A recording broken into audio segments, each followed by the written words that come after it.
Well, as the Camellia Bowl approaches, Bowl Week brings the early signing day. The emails and maybe a couple of faxes coming in early and often this morning here at the Embassy Suites Montgomery, where today, along the Alabama River, we learned who will be spending the next 3 to 4 years in Miami in the 305 as we celebrate the early signing day period here in Montgomery, approaching the Camellia Bowl this Saturday. AJ Ricketts alongside Coach Davis. Here we are once again talking about these top prospects coming to the 305 here pretty soon. This is today the part one of the culmination of extended efforts among you, your staff, to bring the next crop of Panthers in here. Absolutely, AJ. It's an exciting day. Obviously, there's a lot of balls in the air because of the bowl game and finals and practices, but the lifeblood of any football program certainly has to do with the recruiting. And our football staff, AJ, has done a phenomenal job. Yeah.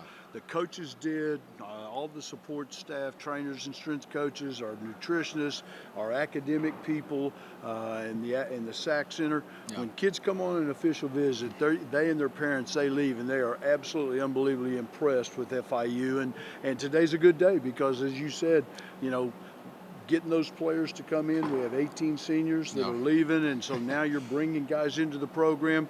And 3 years later, after being here in 2017, we've got a better handle on exactly what we need to bring into the program, and today's a great day. There's to be some guys ready to come in and compete for spots pretty quickly, and a lot of talent in this class. Coach, what was important for you to hit on, to spotlight, to emphasize in this particular recruiting cycle? Well, almost every recruiting class, there's been a couple of positions that you say we have to do a really good job of doing that. This year, one of the biggest focuses, AJ, was with the offensive line. We had 4 guys last year that graduated that had played an enormous amount, and we needed to bring in guys that can compete for starting jobs, guys that could help us build depth. We had one of the most impressive things about our offense last year was we were able to play 8, 9, 10 offensive linemen in just about every single game. We didn't have that opportunity this year, and so this year the offensive line was a big part of it. With Stanley Thomas and Ike Brown, you got 2 great corners that are graduating, so getting guys in the secondary, so getting 2 really long, lanky guys that could fly at the corner, that was a big part of it.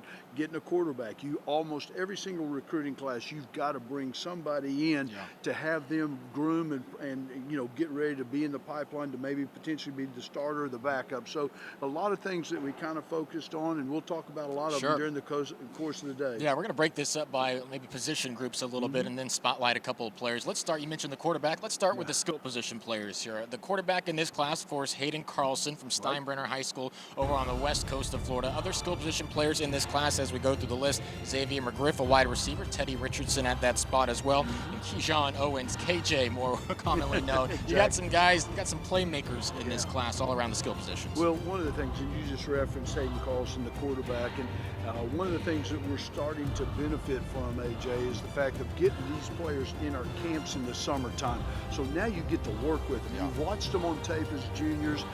Hayden this year had a great season. He's a very good athlete. He's got a very good arm. He can extend plays. He can scramble. At one time, they were 11-0 in the state, and they got into the playoffs. He's an excellent leader, and we're very excited about having him into the program. I don't want to forget about the tight end as well in this class, Rivaldo Fairweather. He's a guy that can make a lot of plays. And among the receiving core, a quote that stood out to me I thought was pretty funny. Xavier McGriff, he was interviewed after he committed. He's got a lot of confidence, Coach. He said, look, I feel like 50-50 balls are 80% in my favor. You like guys that come in with that mentality. Yeah, and you love it. I mean, and we did. We signed the 2 wide receivers. We signed a tight end, and those guys and the running back.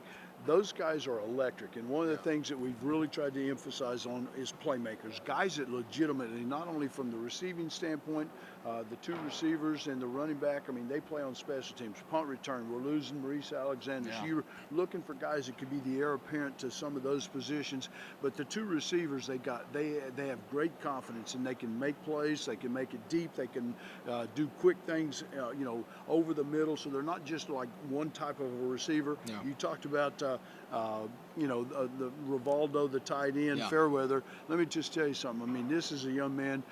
He's got an unbelievable amount of an upside. He's a 6'4", 233-pound guy that's got about a 33-inch vertical jump. The other night in a basketball game, he had 18 points and 11 rebounds. I think he had like 5 block shots. So those are the kinds of athletes that you want to bring into the program. And he has a relentless motor. I mean, he played defense as well. He did, I think about 6 or 7 sacks and a bunch this of these season kids too. did, Two-way players, a lot of them. Absolutely. You mentioned the offensive line a couple of minutes ago, and really you can't discount what the O-line here at FIU has done the past 2 years. I think last year, number 1 right in sacks allowed, and this year obviously a high standard as well, not letting opponents get to the quarterback.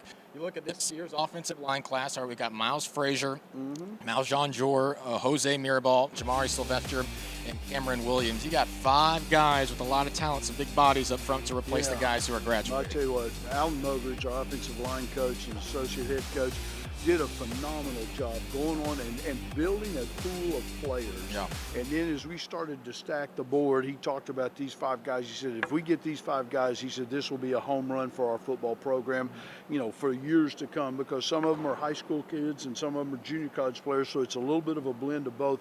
But the one thing about them, they're very good athletes, and they're all big. I mean, when they walk down the hallway, you're talking about guys that are 6'5", 6'6", 6'7", 295 to 310 pounds, and they look like exactly what offensive linemen should look like coming into the program. So we're super excited about them. They're guys who, if they're walking down the street, you don't think they're high school seniors, Coach. No. Well, and you certainly don't get them confused with the wide receivers. No, not either. No one's mistaking those two. Hey, Jose Borregales is challenging Napoleon Maxwell for the guy on the team. It feels like they've been there since the program started, and he's a redshirt junior. So one more year to go for Jose. But remember, his first year, he had an experienced veteran kicker in front of him. He spent that year, and that's going to be the opportunity Chase Gabriel has, who just signed 5'11", 180 from Brunswick, Georgia, and he's made some kicks and pressure moments when they've come his way, and it's going to be great to get him to the program, learn under Jose, and have that time. Yeah, one of the things, and again, AJ, this kind of goes back to 3 years ago. When you take over a football program, sometimes there's holes in the depth and the program itself, because previously, for one reason or another, guys weren't recruited and stuff. Sure. Last year, for the last 2 years, we had the benefit of having Sean Young be there to be the backup field goal extra point kicker, but he did kick off and did all those things, and then he was a senior and he graduated. And this year, obviously, we wanted to go out and try to find somebody. And Chase Gabriel was a young man, played in Georgia, and this guy, he does it all. He's an excellent extra point field goal player. Yep. He's got like 90% touchbacks on kickoff, so he gets a chance to come in as a true incoming freshman to learn from Jose, and I couldn't imagine a much better situation. And we talked about pressure kicks. Jose had those pair of 50-plus yard field goals in the Miami game. Well, at the high school level, Chase, 3 50-plus yard field goals in the second round of the playoffs, making the kicks when he needs to. You love seeing average yardage or whatever, or PATs, field goal percentage, but you love seeing pressure kicks executed as well. Well, those are one of the things, and obviously the perfection. I mean, on the extra point, he was 36 out of 36, so he was 100% on that. Yeah. And you see kids in high school games, whether it's playoff games or game-winning field goals at the end of a game, it tells you that they've got an awful lot of confidence, that you can trust them, that they can go in. I love the trajectory of his kicks, whether it's the kickoff, so the extra points and field goals, that he really has got a powerful leg, and we're very, very glad to have him as part of the program. All right, flip the side of the football here. At this point in time, at this recording, we've got 3 guys on the defensive side of the football. Obviously going to finish that off in the spring, but the 3 guys we have right now defensively: Andrew Volmar, a defensive back; Tamarick Best, a very physical linebacker; and Shaquem Gloucester, 6'4", 220-pound defensive lineman. What do you like what you've seen defensively so far? I'll tell you what, one of the things obviously that we were looking for is speed and length and stretch, and those kinds of things. The 2 corners that we signed, both of them are in that 6'1" to 6'1.5", 6'2", very similar to Stanley Thomas, very similar to Ike Brown, and they got speed, And then obviously the other part of it is bringing in Shaquem Gloucester and Bobby Washington too. I shouldn't forget. And Bobby Washington, the defensive tackle. Those guys. Bobby's a disruptive guy. He's in an interior defensive tackle, somebody that can just absolutely destroy blocking schemes inside. Yeah. Plays for St. Thomas. They're playing for the national championship along with one of our offensive linemen this weekend in Las Vegas. But Shaquem, one of the the things that we really liked about him is the speed. You find a lot of kids that are 6'4", that weigh 215, 218 pounds. He's going to grow.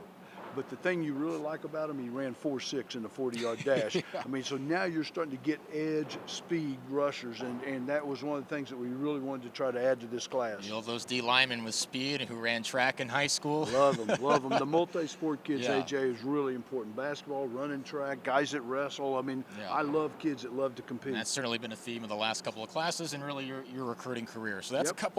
That's a look at a couple of the skill positions, the offensive line, the defensive side of the football, special teams overall. All right, again, part one of all this. You love signing day so much. You get two of them now coming up in February.